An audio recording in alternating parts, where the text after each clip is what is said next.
فقہیات میں سے موضوع ہے آج کا استخارہ سنت کے مطابق کیجیے، استخارے سے متعلق غلط فہمیوں کا ازالہ۔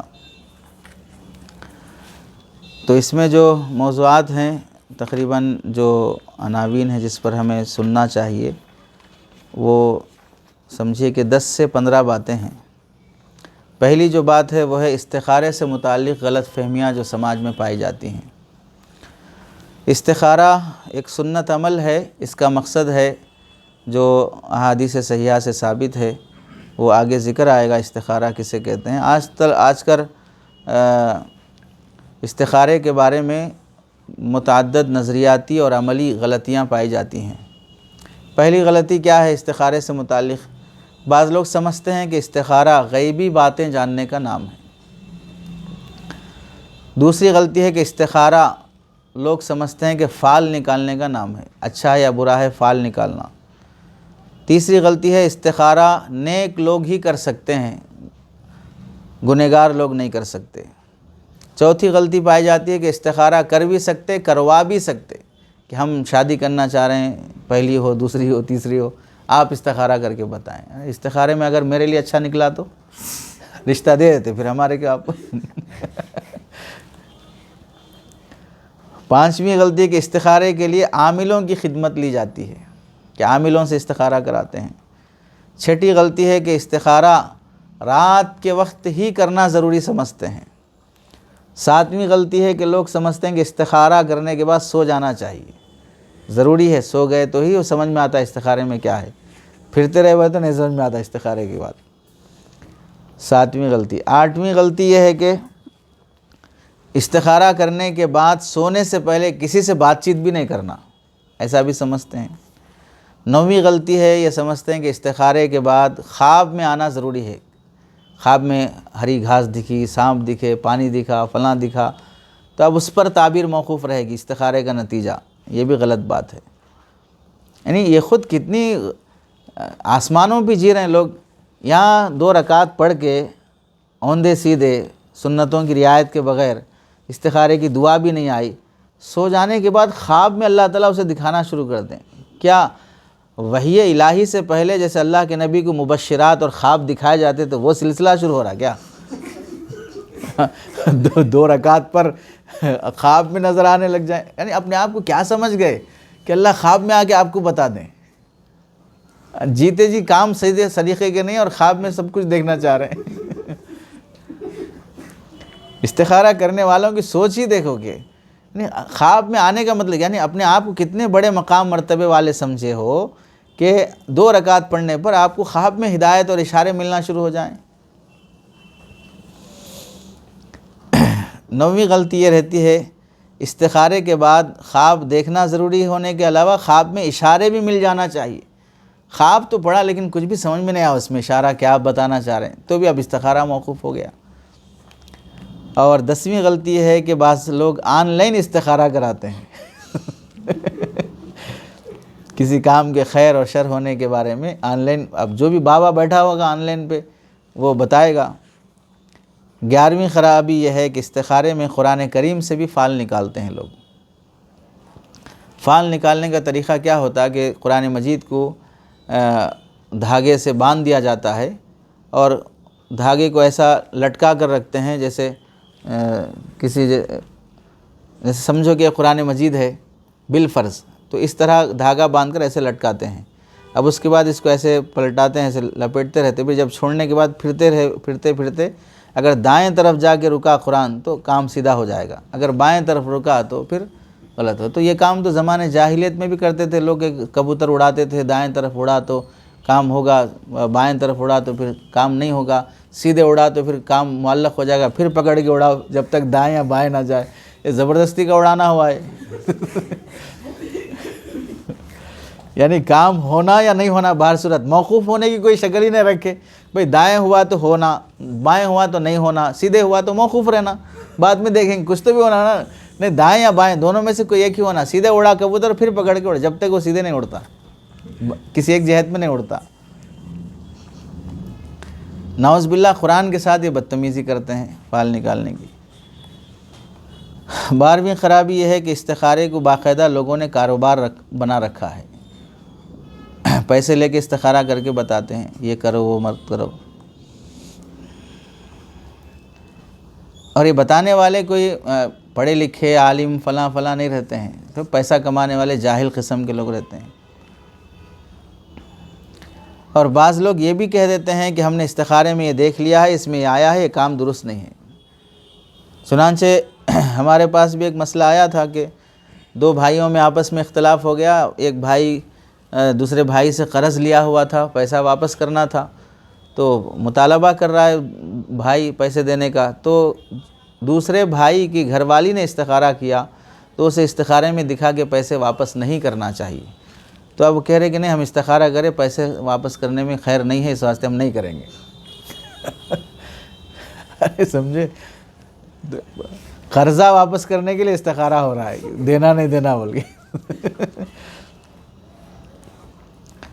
تو ایسی غلط فہمیاں استخارے کے بارے میں جو مشہور ہیں 10-12 غلط فہمیاں، یہ قرآن و سنت سے کہیں ثابت نہیں ہے، اس طرح کی تصورات غلط ہیں۔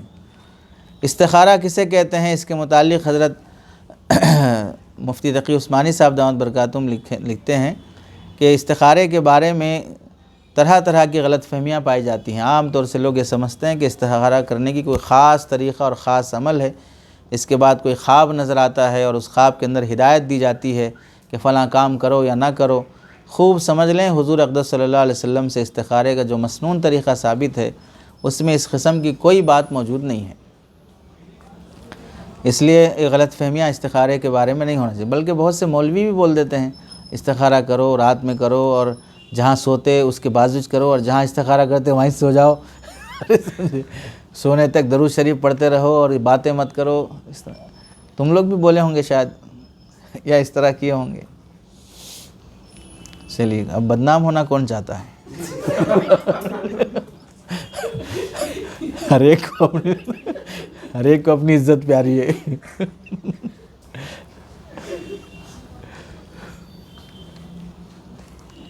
استخارے کی فضیلت اور اہمیت۔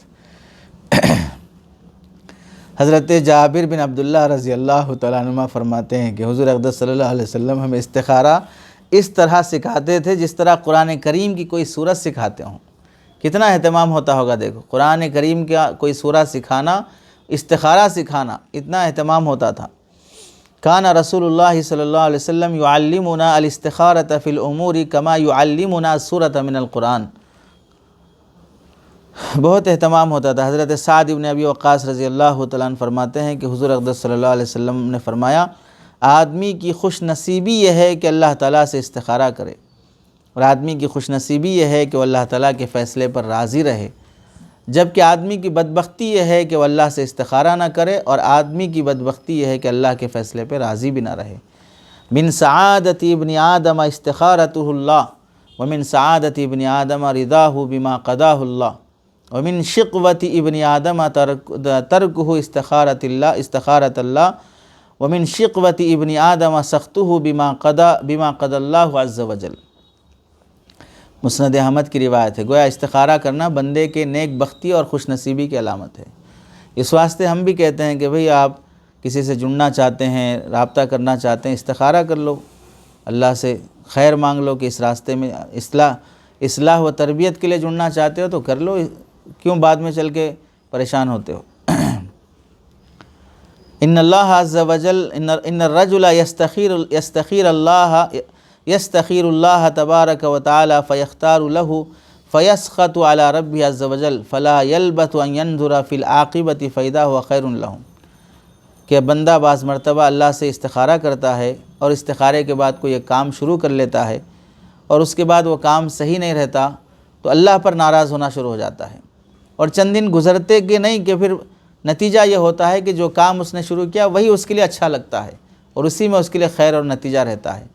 مطلب کہنے کا یہ ہے کہ استخارے کے بعد بھی حالات آ سکتے ہیں، لیکن استخارے کے بعد جو کام کر لیا آپ چلتے رہو، نتیجہ اسی میں رہے گا، وہی کام اچھا رہے گا جو استخارے کے بعد ہوا ہے۔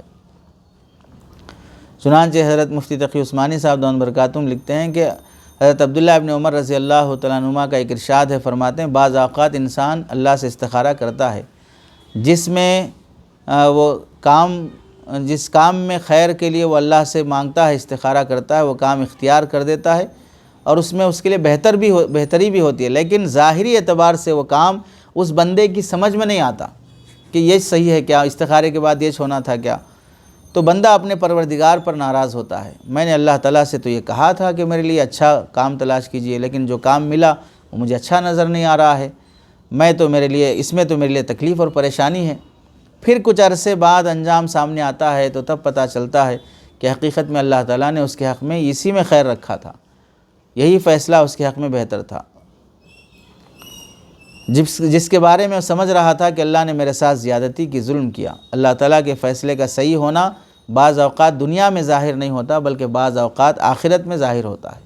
تم نے استخارہ کر کے کام کیا تو اب یہاں پر ہو سکتا ہے کہ وہ غلط بھی ہو جائے، لیکن استخارے کے نتیجے میں تم نے جو اللہ سے امید لگائی ہے خیر کی، اس کا بدلہ یہاں نہیں تو وہاں بہر صورت ملے گا، اس لیے استخارہ بہر صورت کر لینا چاہیے۔ استخارے کا مطلب کیا ہے، حقیقت کیا ہے؟ استخارہ اگر لفظ میں غور کر لیا جائے باب استفعال سے ہے، تو اس کا مطلب کیا ہے؟ اللہ سے خیر مانگنا، بس جو کام کر رہے ہو خیر مانگو اور چلتے رہو۔ میں فلاں مدرسے میں داخلہ لینا چاہ رہا ہوں، اللہ سے خیر مانگو، ٹھیک ہے چل پڑو ادھر۔ فلاں بزنس کرنا چاہ رہا ہوں، اللہ سے خیر مانگو، بزنس شروع کرو۔ فلاں سے بیعت ہونا چاہ رہا ہوں، اللہ سے خیر مانگو، آگے بڑھو۔ تو اب جو کام کرنا چاہ رہے ہو خیر مانگو، آگے بڑھتے جاؤ۔ استخارہ کرنے کے بعد وحی کا انتظار کرتے نہیں بیٹھنا، اب حضرت جبرائیل آتے، حضرت جبرائیل حضرت اسرائیل آ گئے تو پھر استخارے والے کچھ لے کے چلے آتے۔ آپ بہت نیک ہیں، یہاں آپ کی ضرورت نہیں ہے، اوپر تشریف لائیں آپ۔ آپ کی استخارہ اتنا قبول ہو گیا کہ ساتھ میں آپ بھی قبول ہو گئے۔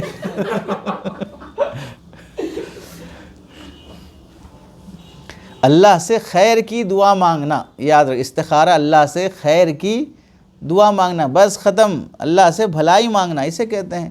اس سے معلوم ہوا استخارے کی حقیقت صرف اور صرف دعا ہے۔ استخارے کا مطلب صرف دعا ہے، اللہ سے دعا مانگو اچھا ہونے کے واسطے، بس ختم۔ اس کے علاوہ استخارے سے متعلق جتنے تصورات اور خیالات ہیں لوگوں نے ایجاد کیے ہیں وہ سب غلط ہے۔ ارے سمجھ گئے؟ استخارہ 2 رکعت پڑھ کے فلاں سونا، 2 رکعت تو ٹھیک ہے، طریقہ آگے آئے گا، دعا پڑھنا فلاں، باقی یہ دکھتا وہ خواب میں آتا، اشارے ہوتے، دل میں بار بار آتا، اسباب مہیا ہوتے، فلاں ہوتے۔ خیر مانگے، جو کام کرنا چاہ رہے شروع کر لو۔ فلاں جگہ سے رشتہ آ رہا ہے، نکاح کرنا نہیں کرنا، دعا کر لیتا ہوں کہ اللہ خیر رکھ دے اس رشتے میں، دعا کر لی اور رشتے کی بات آگے بڑھاؤ، بس ختم۔ ارے سمجھے نہیں سمجھے؟ استخارے کا طریقہ، استخارے کا مسنون طریقہ ہے کہ آدمی 2 رکعت نفل نماز استخارے کی نیت سے پڑھے۔ نیت یہ کرے کہ میرے سامنے 2 راستے ہیں، ان میں سے جو راستہ میرے حق میں بہتر ہو اللہ تعالیٰ اس کا فیصلہ فرما دے۔ پھر 2 رکعت پڑھے اور نماز کے بعد استخارے کی مسنون دعا پڑھے جو آپ علیہ السلام نے تلقین فرمائی ہے۔ اور یہ دعا بھی بڑی عجیب ہے، پیغمبر ہی ایسی دعا مانگ سکتا ہے، کسی عام انسان کے ذہن میں ایسی دعا آ ہی نہیں سکتی ہے، اور کسی کے بس میں بھی نہیں ہے کہ اتنی بہترین دعا پیدا کر سکے۔ اگر انسان ایڑی چوٹی کا زور لگا لیتا تو بھی ایسی دعا نہیں مانگ سکتا جو استخارے میں آپ علیہ السلام نے سکھائی ہے۔ گویا استخارے کا طریقہ صرف اور صرف اتنا ہے کہ 2 رکعت نفل نماز ادا کر کے استخارے کی مسنون دعا مانگی جائے۔ اس کے علاوہ جتنے بھی طریقے لوگوں نے استخارے کے ایجاد کیے ہیں ان کا استخارے سے کوئی تعلق نہیں ہے، استحاضہ سے تعلق ہو سکتا ہے، استخارے سے کوئی تعلق نہیں رہے گا۔ اس لیے جو طریقہ استخارے کا سنت کا ہے وہی اختیار کرنا چاہیے۔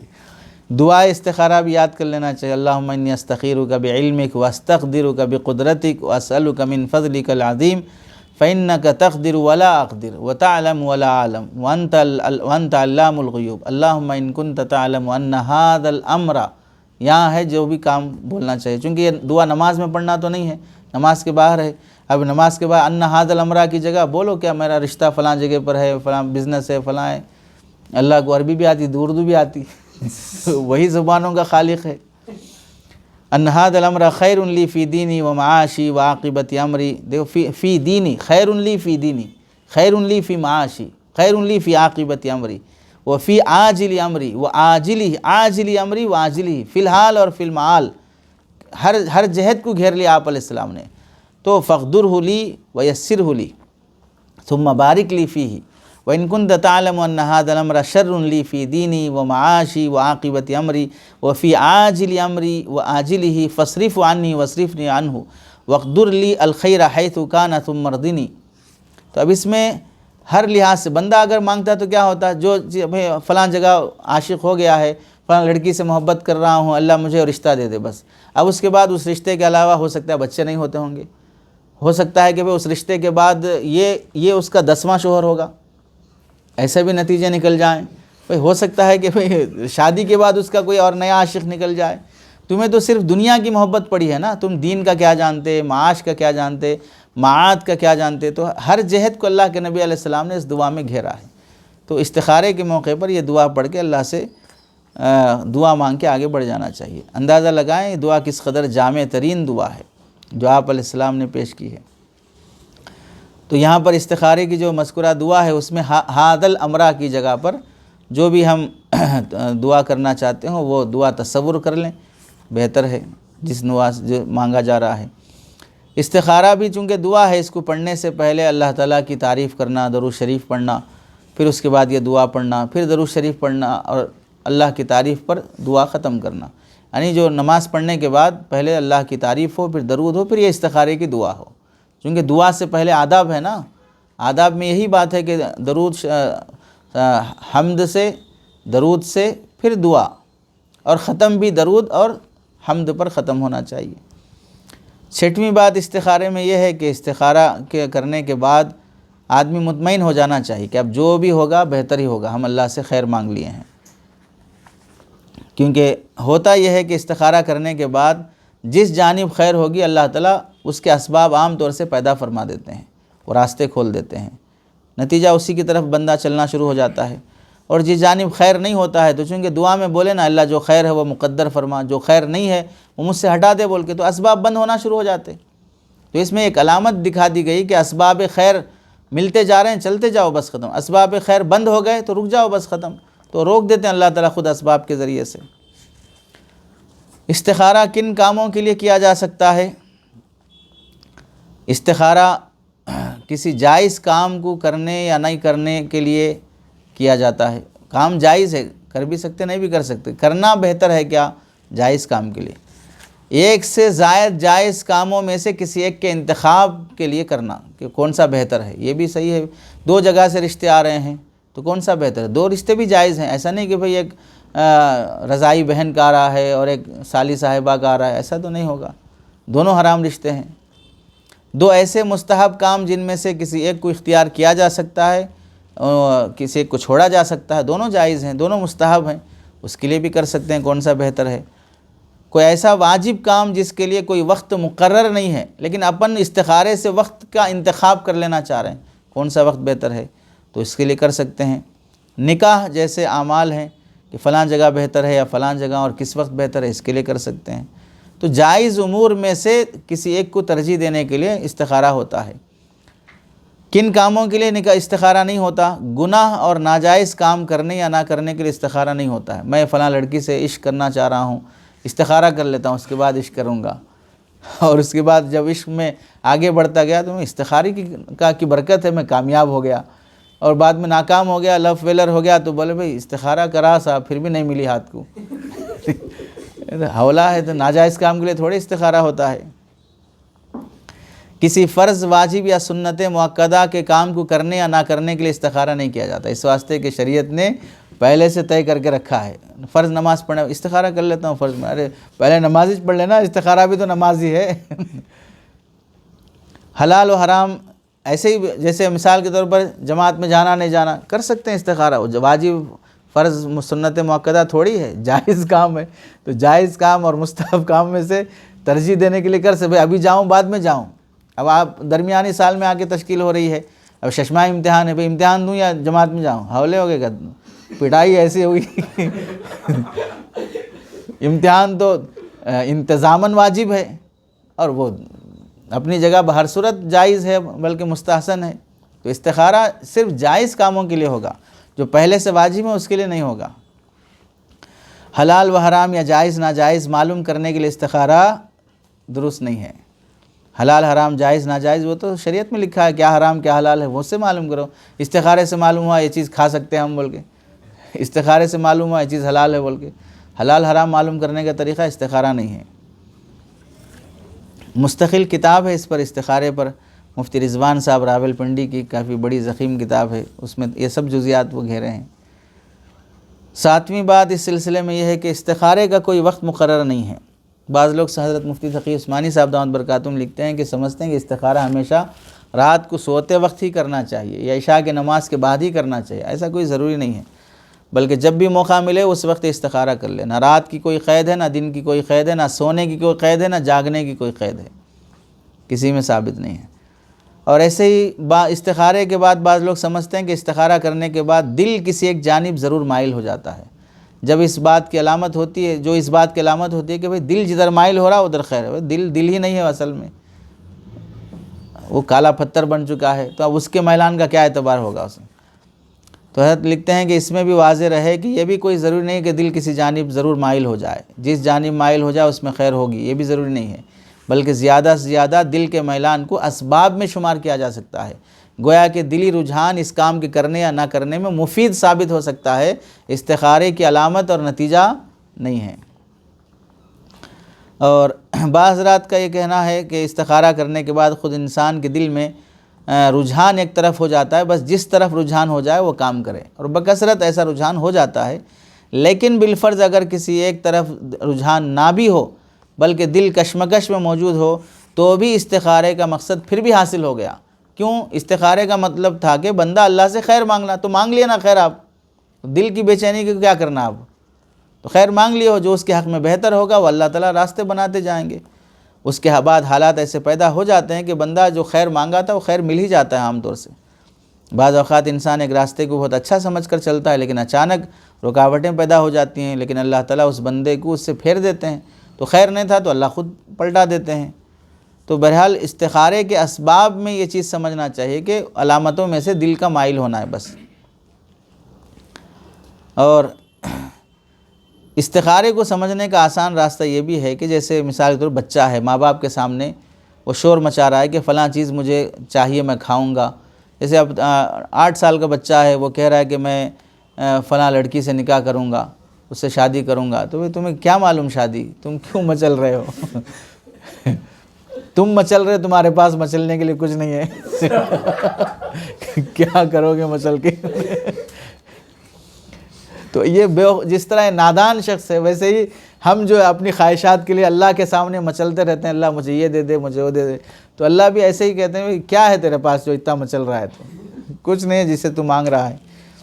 تو بچے کا اس کی نامناسب عمر میں کسی چیز کا مانگنا اس کے لیے نقصان دہ ہوتا ہے، بلکہ بعض مرتبہ مہلک ہوتا ہے۔ ماں باپ اس بچے کو وہ چیز نہیں دیتے، چونکہ بچہ نادان ہے، وہ سمجھتے ہیں، ماں باپ اس بچے کے بارے میں جانتے ہیں، لیکن بچہ اس موقع پر اس چیز کے نہ دینے کو سمجھتا ہے کہ ماں باپ میری خواہش پوری نہیں کر رہے، میرے حق میں ظالم ہیں، میری خیریت نہیں لیتے، فون کر کے میرے بارے میں نہیں پوچھتے، کتنا بیمار ہے نہیں پوچھتے، کیسا رہ رہا نہیں پوچھتے، سمجھے؟ یہ بدماشی کرتے رہتے ہیں آپ لوگ۔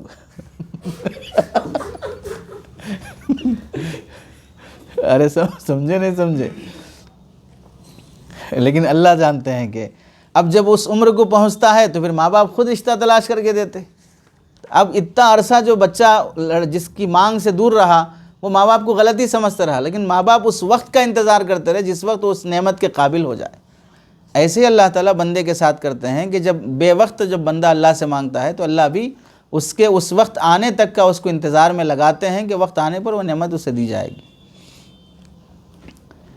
استخارہ کرنے کے بعد 12ویں بات یہ ہے کہ آدمی کو مطمئن ہو جانا چاہیے، جیسے کہ حضرت ابن عمر رضی اللہ تعالیٰ عنہ کا پیچھے بھی گزرا کہ بندہ کام شروع کرتا ہے، پھر حالات آتے ہیں، بدظن ہو جاتا ہے، لیکن پھر نتیجہ اچھا ہی نکلتا ہے۔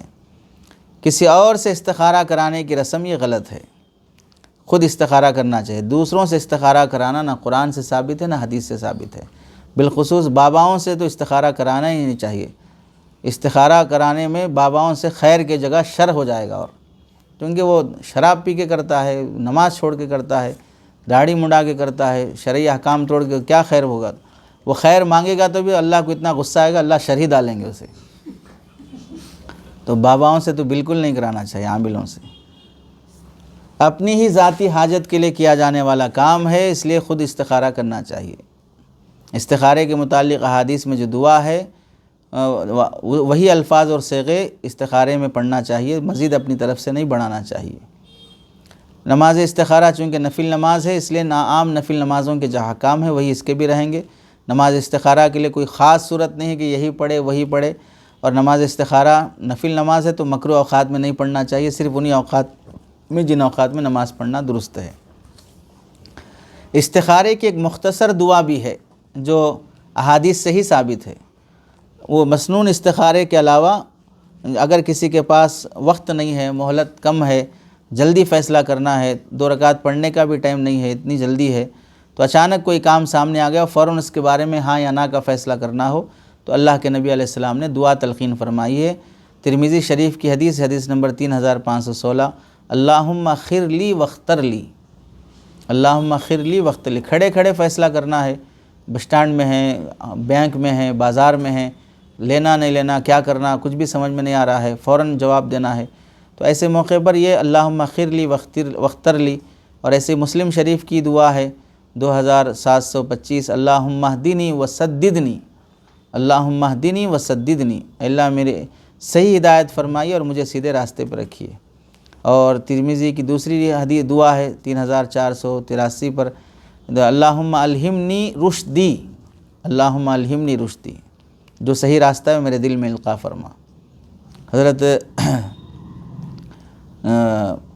مفتی شفیع عثمانی صاحب رحمۃ اللہ علیہ معارف القرآن کے مصنف کئی موقعوں پر فرمایا کرتے تھے کہ بعض مرتبہ بیٹھے بیٹھے کوئی فیصلہ کرنا ہوتا ہے اور اتنا وقت نہیں ہوتا کہ 2 رکعت پڑھ سکیں، تو بیٹھے بیٹھے تھوڑی دیر سر جھکا لیتے ہیں، اللہ سے مانگ لیتے ہیں اللہم اغفر لی واختر لی، اللہم الہمنی رشدی، اللہم دوسری دعا کیا ہے، اللہم اہدنی وسددنی۔ اس طرح جو بھی ان تینوں دعاؤں میں سے کون سی بھی ہو اللہ سے مانگ لیں، تو اس موقع پر جو خیر ہوگا اللہ تعالیٰ راستہ نکال دیں گے۔ اللہ ہم سب کو صحیح ہدایت اور سمجھ نصیب فرمائے۔